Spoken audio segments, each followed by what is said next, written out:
कृष्ण की वाणी। बच्चे, चलते चलो मेरे बच्चे, चलते रहो।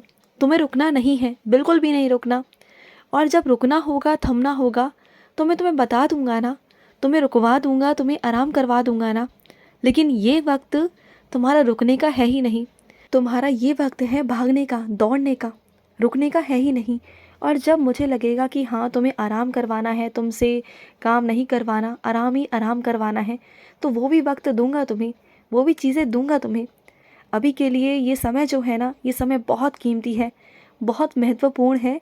अभी तुम्हें समझ में नहीं आएंगी चीज़ें, लेकिन अभी मैं तुम्हें समझा भी नहीं सकता, क्योंकि अभी वक्त है भी नहीं कि मैं तुम्हें समझाऊं। बस ये वक्त को बिना ज़ायर किए आगे बढ़ते चलो। एक एक पल तुम्हारे लिए बहुत कीमती है, बहुत महत्वपूर्ण पल है ये। इसके बाद जो तुम्हारे जीवन में होगा ना, उसको तुम सोच भी नहीं पाओगे, अचंभित रह जाओगे कि ये कैसे हो गया, क्या हो गया।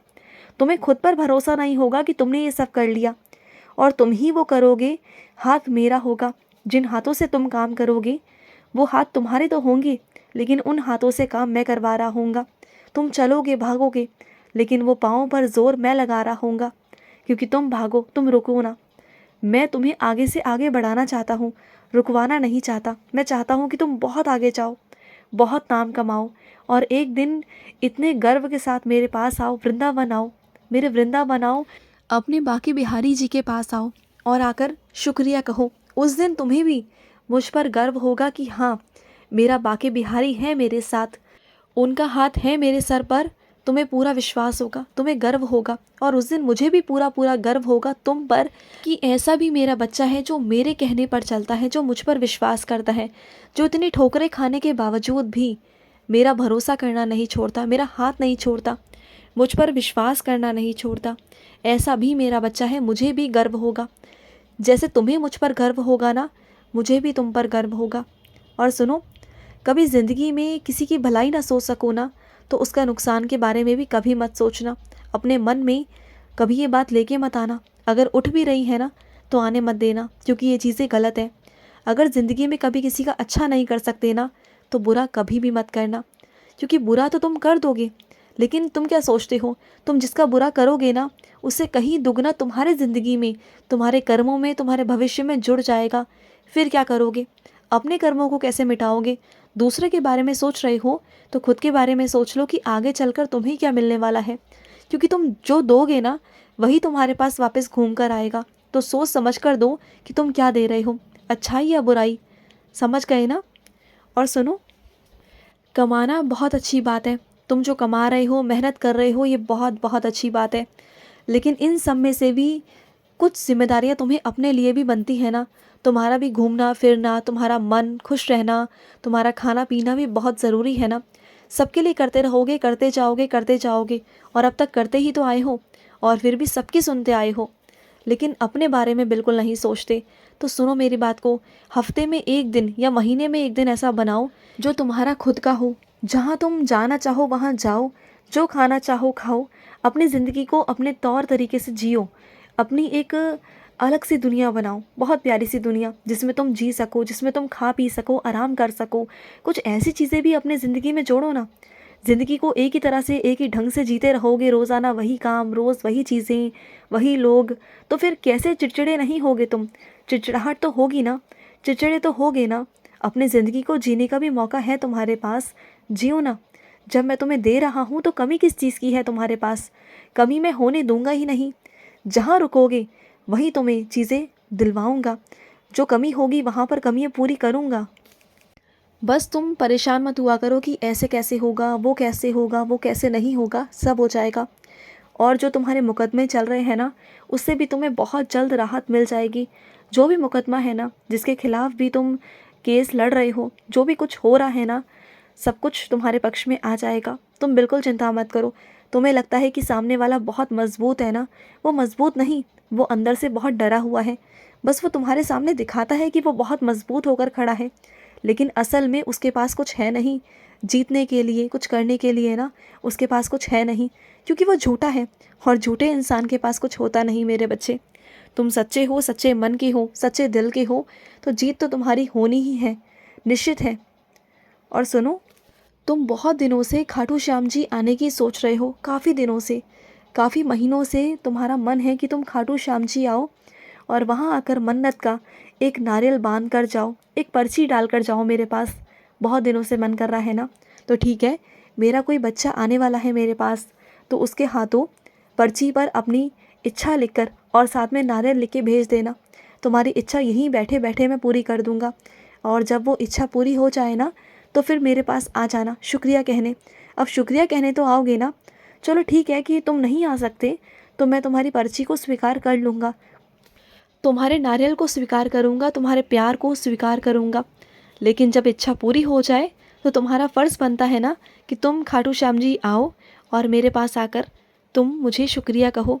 इतना तो तुम पर उम्मीद करता हूँ ना, मैं इतना तो रखता हूँ ना कि आओगे तुम मेरे पास, है ना? और सुनो, पिछले दिनों जो 2-3 हफ्तों से तुम्हारे जीवन में घटित हो रहा है, जो तुम्हारे आपस में बहस हो रही है, रिश्तों के अंदर बहुत सारी चीज़ें उलझ रही हैं, बहुत परेशान हो रहे हो, तो उन बातों का कोई मतलब नहीं मेरे बच्चे। तुम ऐसा करके ना रिश्तों में गलतफहमियां पैदा कर रहे हो, चीज़ों को सुलझाने की वजह और उलझ रही हैं। तुम जितना सुलझाने जा रहे हो ना, उतनी उलझती जा रही हैं चीज़ें। तो तुम एक काम करो, पहले आराम से बैठो, खुद सोचो, चीज़ों को खुद देखो, हालातों को सामने रखो, चीज़ों को जोड़कर समझने की खुद भी कोशिश करो। और जब तुम्हें समझ में आ जाए ना अच्छे तरीके से, तो सामने वाले को बिठाकर आमने सामने बैठकर बात करो। अगर नहीं करोगे तो चीज़ें उलझती जाएंगी, क्योंकि रिश्ते बहुत नाजुक होते हैं मेरे बच्चे। और जो तुम्हारा रिश्ता है ना, वो भी कुछ दिनों कुछ महीनों का है, तो इतनी जल्दी से रिश्ते टूटने में देरी नहीं लगती। अरे सालों सालों के रिश्ते टूट जाते हैं गलतफहमियों के द्वारा। तुम्हारा तो फिर भी नया नया है, तो फिर चीज़ों पर थोड़ा सा ध्यान रखो, रिश्तों पर थोड़ी सी अपनी नज़र रखो, और अपने अंदर कभी भी अहंकार या घमंड मत आने देना। रिश्तों के बीच में जहाँ घमंड आ जाए ना, जहाँ अहंकार आ जाए, वो रिश्ते कभी चल ही नहीं सकते, कभी नहीं चल सकते। और सुनो, मुझे लगता है कि तुमने जहाँ गलती की है, तुम्हें वहाँ माफ़ी मांगनी चाहिए। और जिसने तुमसे गलती की है, तुम्हारे बारे में कुछ कहा है, तो उसे भी तुमसे माफ़ी मांगनी चाहिए। लेकिन अभी जो माफ़ी तुमसे मांगेगा उसके लिए तुम्हें इंतज़ार करना होगा। लेकिन जहाँ तुमने गलती की है वहाँ तुम इंतज़ार मत करो, वहाँ जाके तुम माफ़ी मांग लो और अपने मन के बोझ को हल्का कर लो। और जिसने तुम्हारे साथ बदतमीज़ी की, जिसने तुम्हारे साथ गलत किया, वो भी देख लेना, एक ना एक दिन ऐसा आएगा कि वो तुम्हारे पास खुद से चलकर आएगा और तुमसे माफ़ी मांगेगा। तुम बिल्कुल परेशान मत हो। और सुनो, तुम क्या सोच रहे हो कि वहाँ जाने के बाद तुम्हें दिक्कत हो जाएगी, परेशानी हो जाएगी, ऐसे कैसे होगा, मैं कैसे रहूँगा, कैसे सारा इंतज़ाम होगा? मत चिंता करो। जब मैं तुम्हें बाहर भेज रहा हूँ, जहाँ मैं तुम्हें रहने को बोल रहा हूँ, वहाँ तुम्हें कोई दिक्कत नहीं आएगी, कोई परेशानी नहीं आएगी। और अगर मैं भेज रहा हूँ तो इसका मतलब है कि मैं सारा इंतज़ाम कर दूँगा। इतना तो भरोसा रखो ना मुझ पर, अपने काना पर भरोसा रखो। और जब जाओगे ना तो मुझे साथ लेके जाना, मुझे छोड़ के मत जाना, क्योंकि तुम्हारे पीछे से ना मेरा कोई ध्यान नहीं रखेगा। और ध्यान छोड़ो, मुझे कोई प्यार से नमस्कार तक नहीं करेगा। मैं चाहता हूँ कि जो तुम्हारे भाव है, जो तुम्हारा प्रेम है ना, मैं तुम्हारे साथ ही रहूँ। तो तुम मुझे साथ लेके चलना, मुझे छोड़ के मत जाना कहीं भी। और सुनो, अगर कोई तुम पर गुस्सा कर रहा है ना, तो इसका मतलब है कि वो तुम्हारी परवाह करता है, तुम्हारी चिंता करता है। बस ये है कि उसके गुस्से को ना तुम बस देख पा रहे हो, उसकी परवाह को, उसकी चिंता को तुम समझ नहीं पा रहे, उसके प्यार को नहीं समझ पा रहे, क्योंकि उसके अंदर डर है तुम्हें खोने का। उसके अंदर डर है कि तुम्हारे साथ कुछ गलत ना हो जाए। बस इस वजह से उसका जो गुस्सा है ना, वो तुम पर बार बार निकलता है। और तुम भी गुस्सा हो जाते हो कभी कभी, तुम्हारे अंदर भी चीज़ें बहुत अलग सी हो जाती हैं, बहुत अजीब सी हो जाती हैं, तुम्हें भी बहुत गुस्सा आता है, तुम भी चिड़चिड़े से हो जाते हो। तुम्हें बात को समझना होगा, तुम्हें उसके प्यार को, तुम्हें उसकी परवाह को समझना होगा। और ऐसे लोग जो तुम्हारी परवाह करते हैं ना, दिल से तुम्हारी परवाह करते हैं, तुम्हारे बारे में सोचते हैं ना, ऐसे लोग दुनिया में बहुत कम होते हैं। जो दिल से तुम्हें चाहते हैं, जो निस्वार्थ भाव से तुम्हें प्रेम करते हैं, क्योंकि वो तुम्हारे अंदर ना किसी अपने की वो झलक देखते हैं, किसी ना किसी अपने की वो ऐसे करीबी की वो तुम्हारे अंदर झलक देखते हैं, जिनसे उनका एक वक्त में बहुत प्यार था। बस यही कारण है मेरे बच्चे। तो उन्हें तुम गलत मत समझो, उन्हें समझने की कोशिश करो। खुश रहो। आज का रात्रि कृष्ण संदेश समाप्त हुआ। जय श्री कृष्णा।